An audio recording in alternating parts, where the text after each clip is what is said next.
Bonjour, on a tous vu ce match de l'équipe de France d'hier qui était quand même assez triste en termes d'envie, en termes d'engagement, en termes de collectif. On arrive à un match nul assez désespérant. Les experts vont même dire que c'est le 0-0 le plus désespérant de tous les matchs de la Coupe du Monde. Et j'avais envie qu'on s'interroge aujourd'hui un petit peu sur pourquoi, les raisons finalement, mais extra-sportives de cette défaillance un petit peu en termes d'envie, de collectif. On a vu la tête de Griezmann qui était vraiment triste alors qu'on attendait tellement de lui. Et puis de s'interroger aussi sur les responsabilités qui ne doivent pas être uniquement sur les épaules de ces joueurs, mais qui sont peut-être collectives. Et puis quelques idées, quelques pistes de réflexion que l'on partage dans notre think tank Sport et Citoyenneté.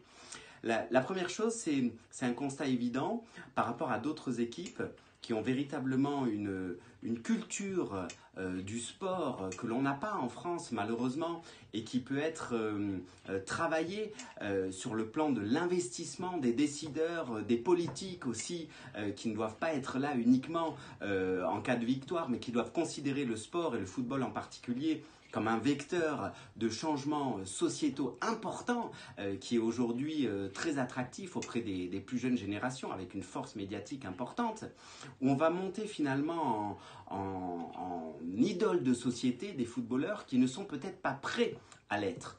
Et c'est là que c'est intéressant.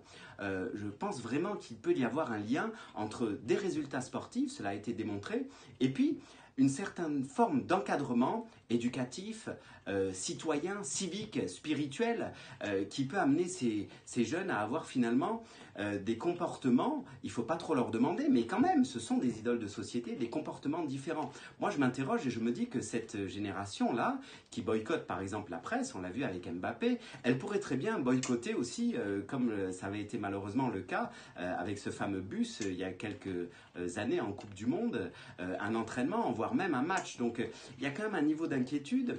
Et là, je crois qu'on est tous responsables, les dirigeants, les encadrants, les politiques, pour essayer de trouver des solutions qui peuvent être évidemment un accompagnement, on parle d'un double projet éducatif pour ces plus jeunes, pour qu'ils puissent aussi demain se réinsérer dans la société et être des exemples de société peut-être un petit peu plus valorisants pour nos jeunes qui ont payé hier d'ailleurs cher pour certains pour voir un match assez désastreux.